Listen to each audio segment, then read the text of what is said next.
very much. Ms. Fishbach, you're recognized. Madam Chair, I yield back. Thank you. Mr. Neguse, you're recognized. I thank the chairwoman and the ranking member, and of course, welcome back to all of the chairs and ranking members, and thank you for your testimony today. I, of course, oppose this bill for all of the reasons that my colleagues, Ranking Member McGovern and Representative Scanlon, articulated. I think it is a terrible bill. I think it's cruel. I think it'll have devastating consequences, certainly for the people of Colorado that I represent, but ultimately for millions of Americans across our country. But I will also just say this before I jump into a few questions that I have for the members that are here today. I think that the process has been abysmal. It's a debasement of the way in which the House is supposed to operate. Most of you, the last time you were here in the Rules Committee was at 2 a.m. 4 weeks ago, when we last considered the House version of this bill, because House Republicans decided, in their infinite wisdom, to schedule that hearing in the dead of night, hoping that the American people would not learn what was in the bill, knowing that it was indefensible. Now, of course, a few mere hours after the United States Senate has passed this bill without any final text on what we're actually going to be voting on, we're here considering this bill. It's laughable and, in my view, deeply disrespectful to the way in which the House of Representatives is supposed to function. Mr. Neguse. Of course, I'm happy to yield. Would you yield for a question? Sure. Are you aware that the Democrats did this when the Senate passed a 4,000-page bill and sent it over to the House, and the Rules Committee met very soon after that? When was this? Perhaps. I think, I'm not sure if it was the IRA. I will get you the specific date, but I don't know if you were appalled at the way the House operated then. But I figured you probably weren't aware that the precedent was set very badly by the Democrats. So thank you for yielding. Madam Chair, I'm going to yield to the ranking member in a moment. First, I would hope that you might ask the team, your team, to provide us with that example so that we can have a more fulsome colloquy instead of you sort of citing a random example that I'm not aware of. But I also would just say, if I guess that Madam Chair is making the case that I now have the facts. Consolidated Appropriations Bill in 2023. So an appropriations bill that was bipartisan that the vast majority of the United States Congress voted on, that's the example you're offering compared to a reconciliation bill that is purely partisan that not a single Democratic member of the United States Senate or the House of Representatives is voting on? That's the corollary to this particular bill? As Ranking Member Boyle, I think, eloquently put it in questioning, or rather in his answers to Representative Scanlon, the precedents that Republicans are setting in this Congress will certainly be leveraged down the road when political winds shift, and we have seen that on full display over the last month and a half. But in any event, the ranking member wished to jump in. I want to deprive him of that opportunity. I want to withhold my comments because they won't be productive at this moment. Yeah, and look, I thank the ranking member, or I suppose maybe the chair thanks the ranking member. I guess my point here is let's dispense with this notion that, every one of the witnesses who are here today, on either side of the aisle, I think the Democratic members would probably concede to this, that they know what is in this bill. We don't know. It was just approved 4 hours ago. None of the members that are gathered here have gone through in detail the wraparound amendment. And I think it's disrespectful to the voters, to the citizens of the country, to pretend otherwise. Who would I ask? I don't know if it's Chair Guthrie or maybe it's Chair Smith, with respect to changes made to HSAs and FSAs and sort of medical spending accounts. Who? I send that question to you. Yep. Okay, so under the prior bill, my understanding is there was a provision that allows individuals to utilize discounted health care services at workplace clinics to maintain an HSA. Is that provision still in the bill? Has it been taken out of the bill? What's the... There's only a couple provisions of the HSAs that stayed intact. The primary care being qualified in HSAs is one. What about the workplace clinic provision? I don't believe so. Okay, how about there was a provision that allows employees to convert flexible spending arrangements to health reimbursement arrangements. Did that stay in? I will have to get back to you on that one. Okay, what about, there was a provision, actually, you all testified to this, I remember, hard to believe because it was 3 a.m. in the morning during this Rules Committee hearing, but there was a discussion about permitting individuals below a certain income threshold to be able to contribute additional amounts to their HSA every year. Was that included, excluded? They cut a lot of our HSAs. Is that one of them? That's one of them as well. That was cut, or? Yeah, it's not in the bill. Okay, I mean, part of what I'm getting at here, Chair Smith, because you alluded to this earlier, I hear you with respect to the process that you engaged in prior to the bill's consideration by this committee, the House version. But no one can argue that this is good governance, that we should all gather here and in real time figure out together what provisions of the bill that was passed by the House had survived and which were excised as part of a political gamesmanship to get the necessary votes in the Senate. That's my process point here. If, in regards to the tax portion of the bill, there's 103 different tax provisions that's in the Senate version. Of those 103, 85% of them are either identical or just technical changes because of the parliamentarian of what we passed out of the House. What are the new ones? Are there new ones? Yes, there are. Let me read these to you.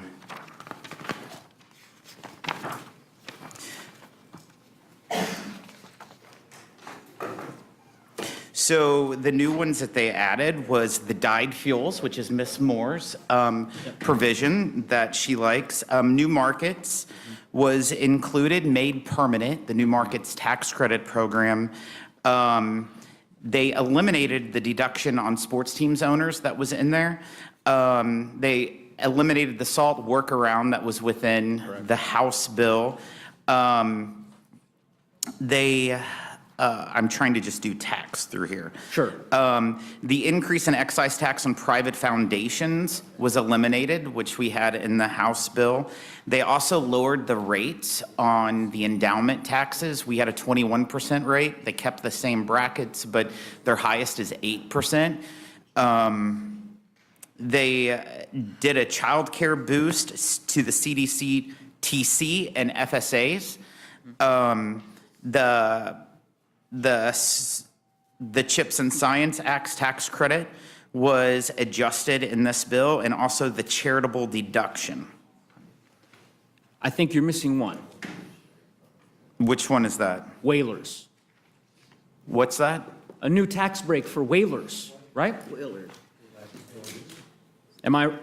Are you talking about allowing someone who uses a harpin to deduct the cost of that harpin? Correct. That's included. It's a business expense. It's a new tax break, It's right? a business expense that was capped at $10,000, and now they can deduct it. Up to $50,000, right?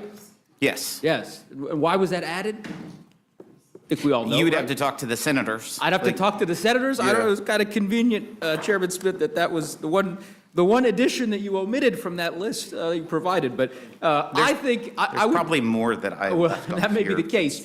I think it's emblematic of the broken process that the Senate engaged in.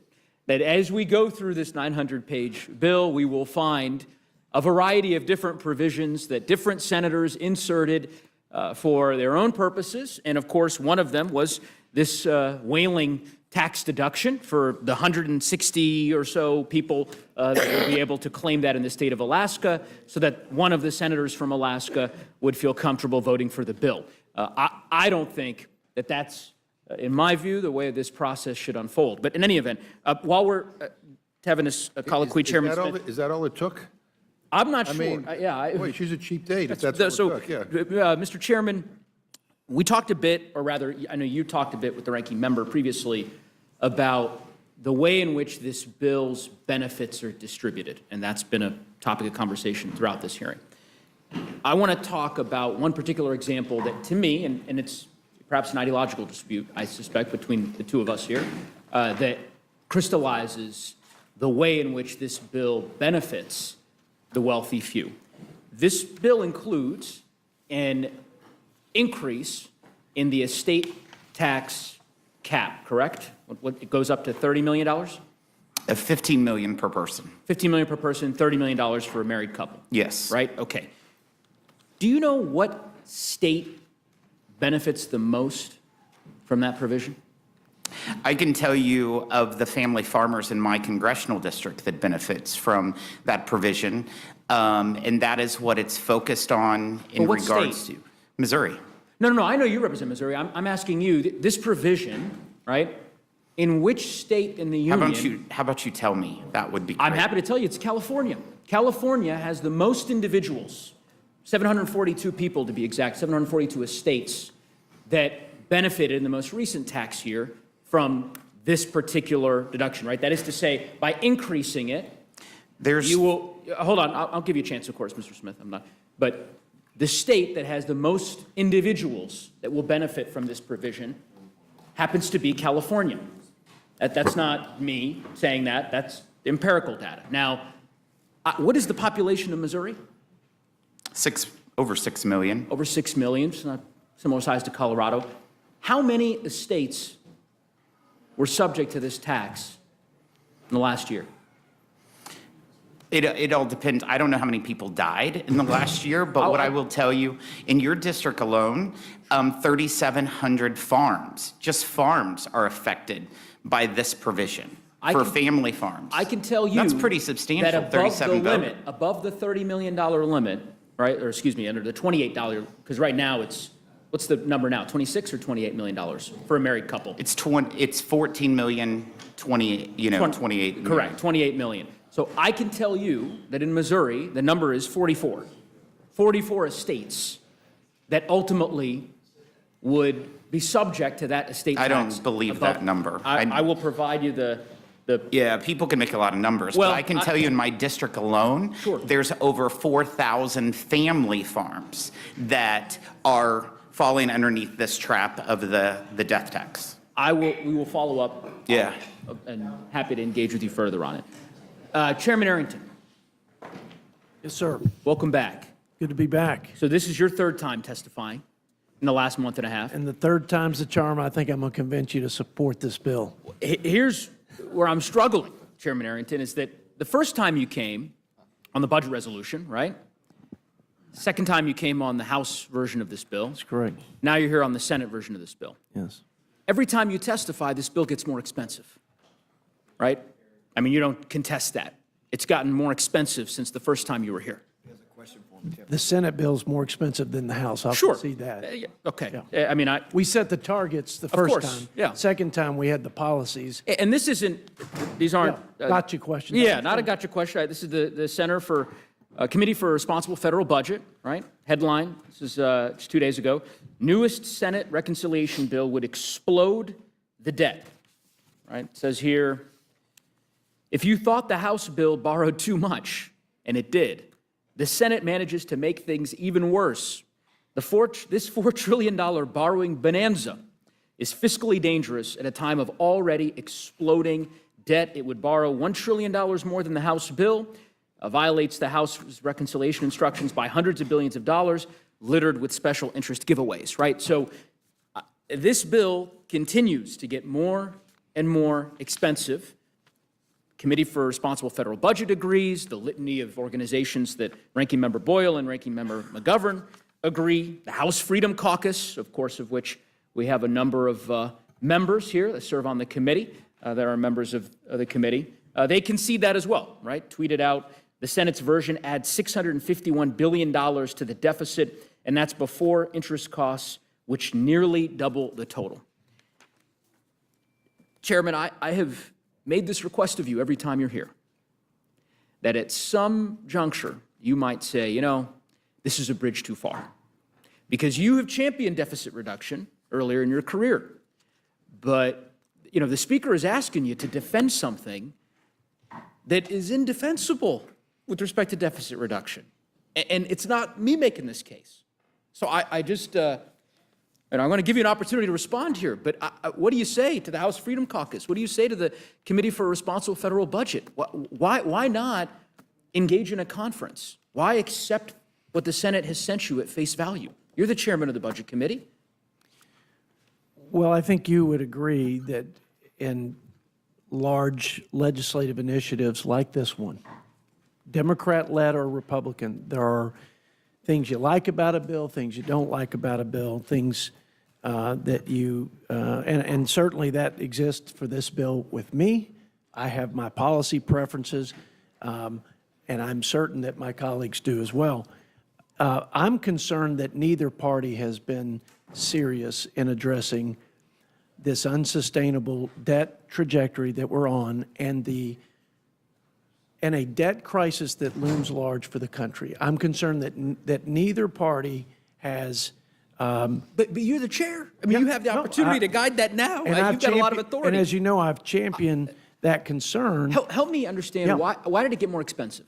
So here, maybe that's a sort of I too think simplistic of a question. What happened in the Senate? Why did this bill get more expensive? Yeah, What did they add that increased the cost? Well, the savings in the on the SNAP side or in the ag jurisdiction, I think it's about $100 billion loss in savings on the Senate side versus the House side. There were more savings in the Senate on Medicaid reform versus the House side. You know, all of that, when you go through the details on the but it's still way policy- more expensive. No, you're I'm saying going in to the get to aggregate. exactly. I think it's mostly a wash on mandatory program reforms. Gain some, lose some. The tax policy is where the additional expenses. That's where the preponderance Got it. of the difference in cost in the Senate versus the House. So why not go through this bill and find some opportunities to get some of the pork out of the bill, which I presume would, maybe satiate some of your colleagues in the House Freedom Caucus, certainly would be a lot less harmful to the deficit. I mean, why not? Let me give you an example. Yeah. This bill includes a slush fund for OMB upwards of $100 million. You're familiar with that?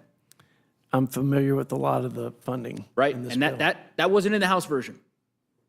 So, you're not going to ask all of your colleagues to just give a $100 million blank check to the Office of Management and Budget.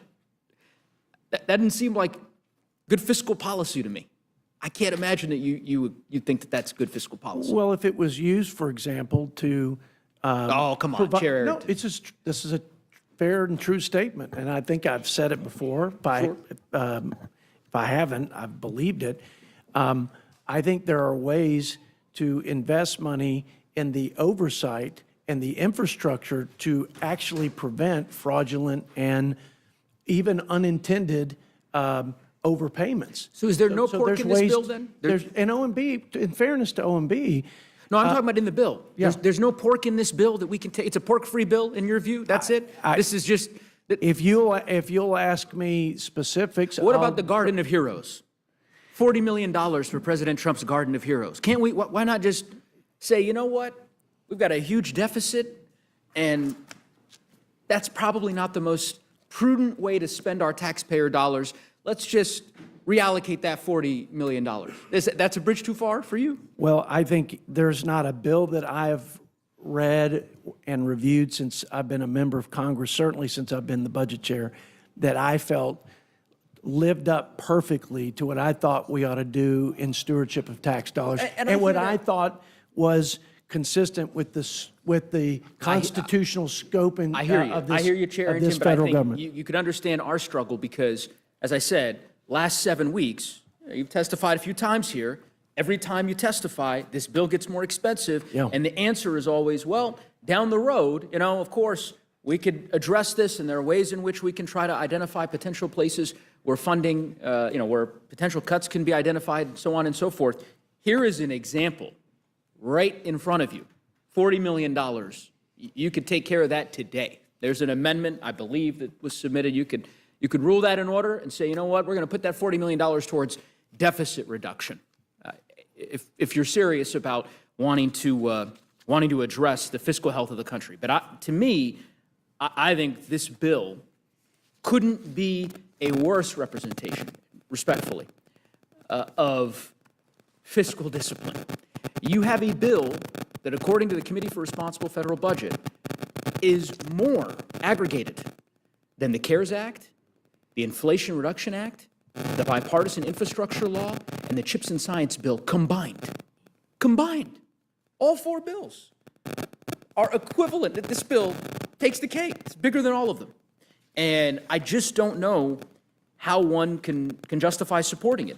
I disagree with that statement. I but know hear you what disagree you're with that saying. Okay. assessment Yeah. on the, and I'm hoping I can get you, maybe by the end of this hearing, to support the removing the Garden of Heroes funding so that we can at least maybe make a crack at addressing some, fiscal sanity in the country. Maybe Mr. Roy might consider supporting that amendment. We'll see. I wonder, obviously, we've talked a lot about all the folks who oppose this bill.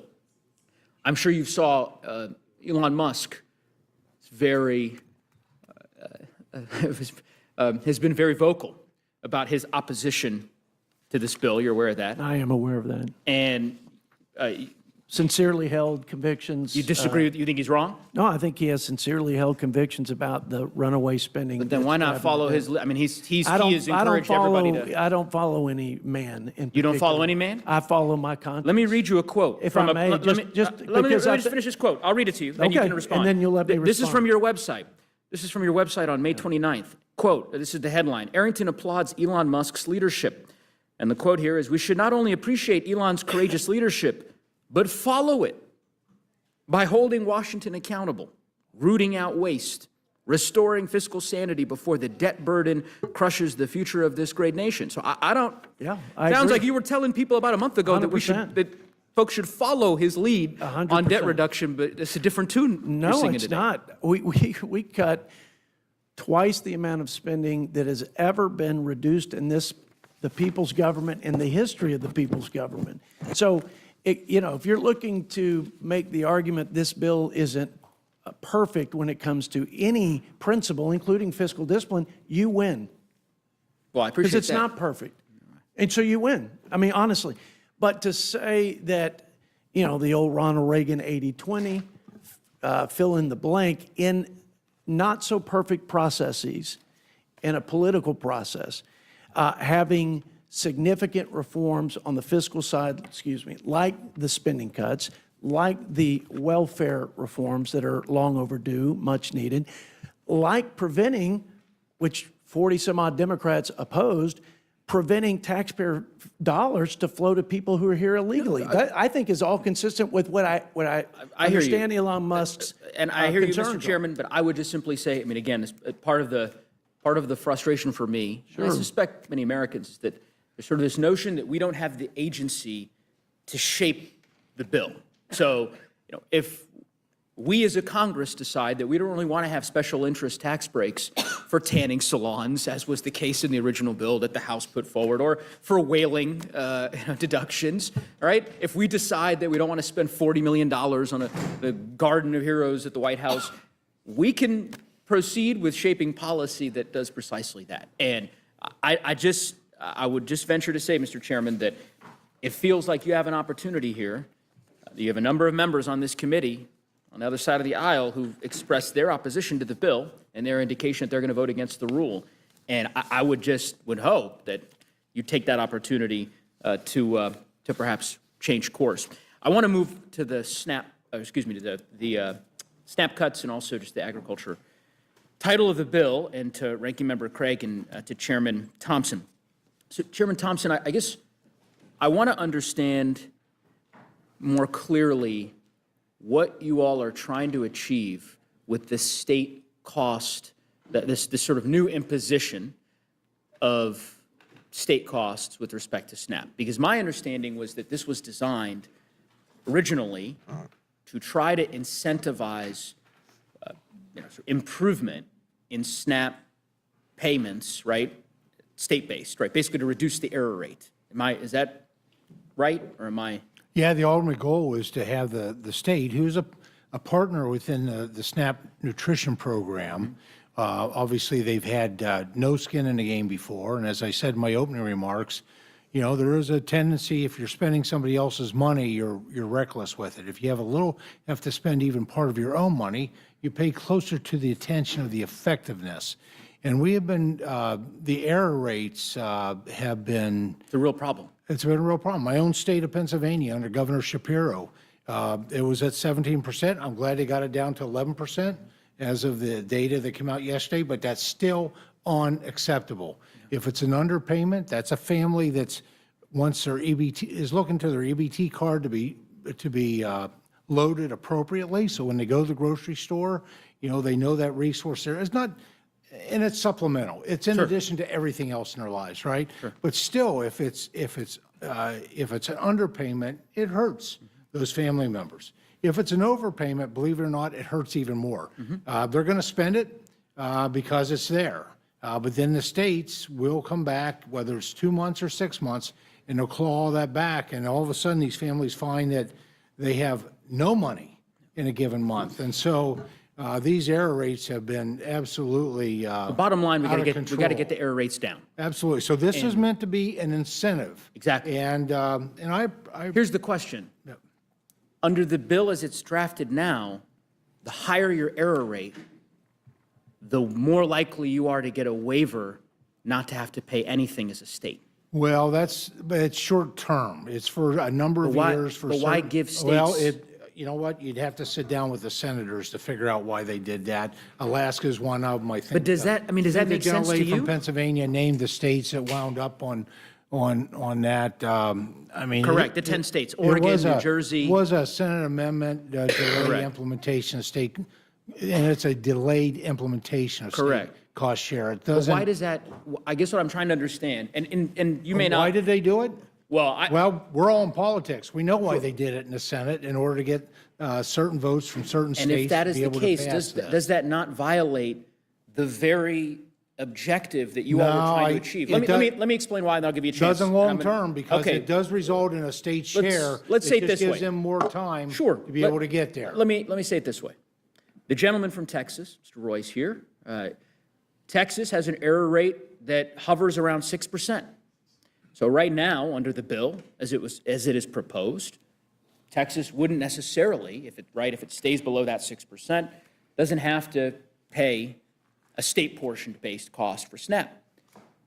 If it gets above 6%, say jumps up to 6.5%, for the next several years, Texas, the state of Texas, and Texas taxpayers have to foot the bill of a state pro rata cost. That's correct. With Hold on, something they've I'm not never asking had a question. payment- Mr. They've Thompson, never had a payment in. I'm not asking a question. Texas has Please to do do. so. I will. Texas has to do so. Oregon right now, which has one of the highest error rates in the country, does not have to pay a single taxpayer dollar towards this program. You have designed a program in which you are incentivizing states to have a higher error rate. If you're a state, and Ranking Member Craig, I'm asking Ranking Member Craig It's a question. transition plan. She can answer if she'd like. If you are a state with an error rate of 10% or 11% or 12%, if you can get your error rate higher, That's right. then under this bill, you won't have to pay a dime. And you get, under this bill that came back today from the Senate, in fact, you get 2 bites at the apple over 2 years to get your error rate up so that you can not have to pay the cost shift for a period of time. It's insanity. It's So insanity. A state like Colorado or Missouri or Texas, the states that are trying to keep their error rates down and are doing a good job of it, they get penalized. Meanwhile, New Jersey, Oregon, Alaska, states with a high error rate benefit.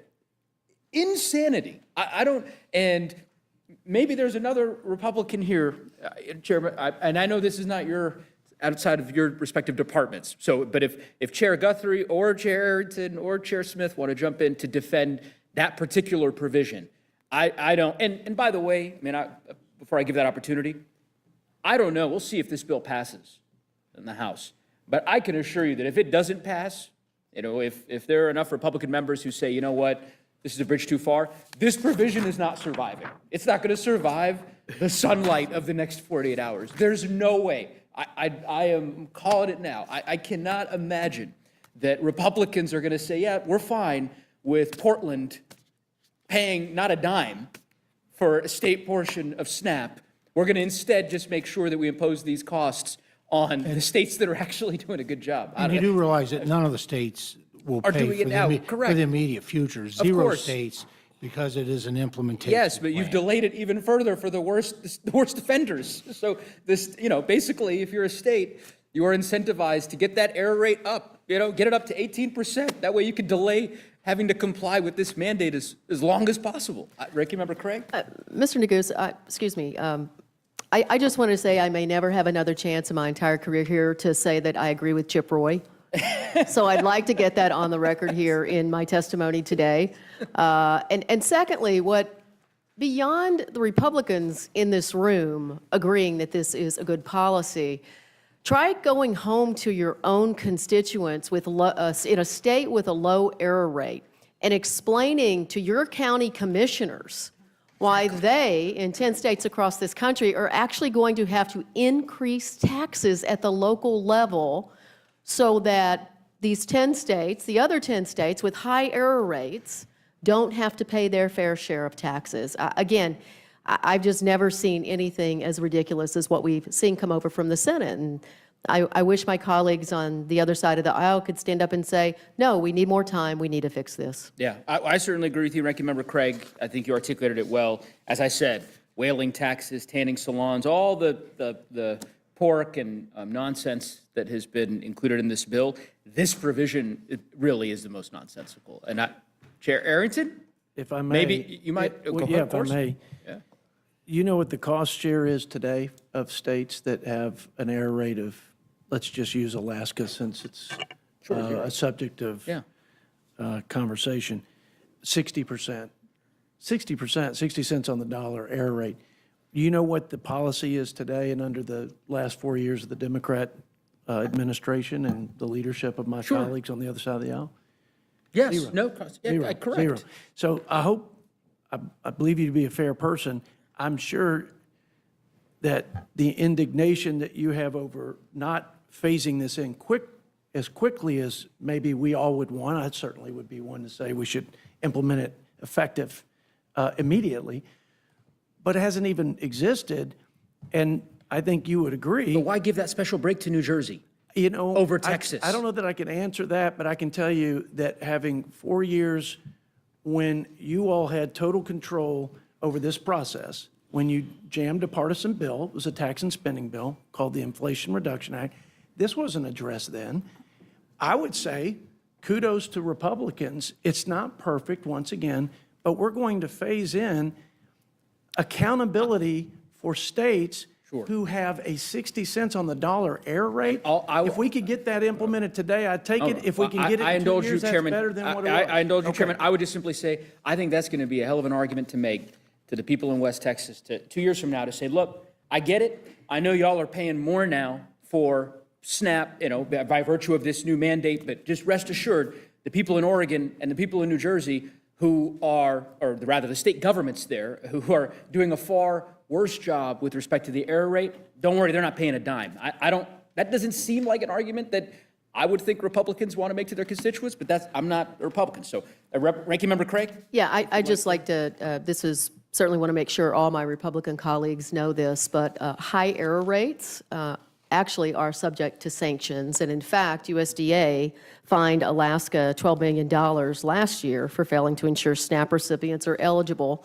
Pennsylvania was fined as well over the last couple of years. So there is a penalty for high error rates in this country. Thank you. But now there's a reward for them. Last question I have for Chair Guthrie. Of course, didn't want you to feel neglected here. Want to talk about the hospital fee, the provider fees. Ranking Member McGovern kind of cited to some of the criticism and the concern that the Senate bill that we're now considering has elicited from rural hospitals. That's certainly true in my district. I think, as you and I maybe talked previously, I represent a really large geographic district in western Colorado, a lot of rural hospitals who are deeply concerned that if this bill is signed into law, it's going to be devastating for rural parts of my district. And I have read similar refrains from folks in Kentucky, right? So the article that Ranking Member McGovern quoted, the title is Kentucky Hospitals Leader warns Senate megabill would devastate health care and the economy. And I'll just quote to you 2 sentences. The advocacy group for Kentucky hospitals is sounding the alarm about a massive bill that's near passage in the U.S. Senate, saying its cuts to Medicaid could cause the closure of hospitals and loss of 20,000 jobs. The Kentucky Hospital Association has changed its tune on the bill since May, when it supported a version that passed the House, making it an outlier among state and national healthcare groups. So the point here, right, Chairman, is that even those organizations that maybe had a different worldview than mine about the House bill are now ringing the alarm very loudly, saying there will be rural hospitals that could potentially close in Kentucky and in Colorado.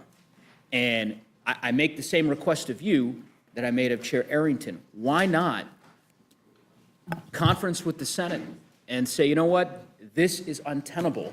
I'm not going to allow Owensboro Health Twin Lakes Medical Hospital, right, which is one of the hospitals in your district, right, that just said recently, while we don't know the direct impact any potential changes would have, we are certain the proposed cuts to Medicaid will harm access to health care not only in Western Kentucky but across the country. I mean, clearly, this is going to have an impact. I just don't think that anyone can argue in good faith that it's not going to. So if we all discuss this, and we discussed it in the House, and if you look at provider taxes, it goes back to President Obama. So the Senate version takes it to 3.5% for states that didn't expand, or that did expand. Kentucky's an expansion state. President Obama had that number for a safe harbor for provider taxes within his 2014 budget. President Biden called it a scam. I've never called it a scam. It's a loophole. The provider tax is a loophole. And I would understand hospitals and others that if they can take their money, come up, match federal money, and bring it back down to the state. So we knew that it needed to be addressed. We chose in the House version to do it with a freeze so that people would have what they had this year for next year. The Senate has chosen, and we're debating, and we're going to be debating, I'm sure, after we get through this rules meeting about where we go with it. But if you look at Medicaid policy, a lot of the issues has been that particularly now that it's 90-10 for expansion states, that when it was first designed in the 1960s and through most of the time, states run the policy. It's an open-ended checkbook on the federal government, but the discipline has always been that the states have to put their money in as well. But now they're able to tax the healthcare entities that receive the money. Some states are actually taxing the managed care, Medicaid managed care organizations that receive the money. And so it's just become almost an open-ended checkbook on the federal government. So we're going to debate it and see which way we go. But I will tell you that it needs to be addressed, and we intend to address it, and we'll see where we go. Well, I will stop. Yeah, I see that my time is running along here, so I appreciate the chairwoman's indulgence. I'll simply say there are a lot of rural hospitals that will close if this bill becomes law. Well, that assumes, I had some people from Kentucky come to me since you brought Kentucky up and say, y'all need to make this a priority. When we were debating whether it was going to cut back, y'all need to make this a priority. It's people from Kentucky government. And so that says, well, and then my answer back to him, why don't you make it a priority? Because so the 3.5% is where the state takes the money to match. And so they don't have to put any money in their general fund. So they're wanting us to make it a priority, which I do make it a priority. I want my hospitals to be successful, but the state also has to pay their share as well. And I would just simply say, similar to the point that I articulated in my colloquy with Chair Arrington, I think it's going to be awfully tough. It's going to be awfully tough for your members to make the argument that you just made. I hear what you're saying. I understand you're saying, well, the state needs to step up to the plate and so on and so forth, and state legislatures will have to. That's an argument that you're obviously entitled to make, but there's a reason that the House bill didn't include the cut that the Senate bill has now proposed with respect to the rate, to the hospital rate fee, and so, or excuse me, to the hospital provider rate. And in my view, I think it's a mistake, and I think it's going to have devastating consequences for rural America. I yield back.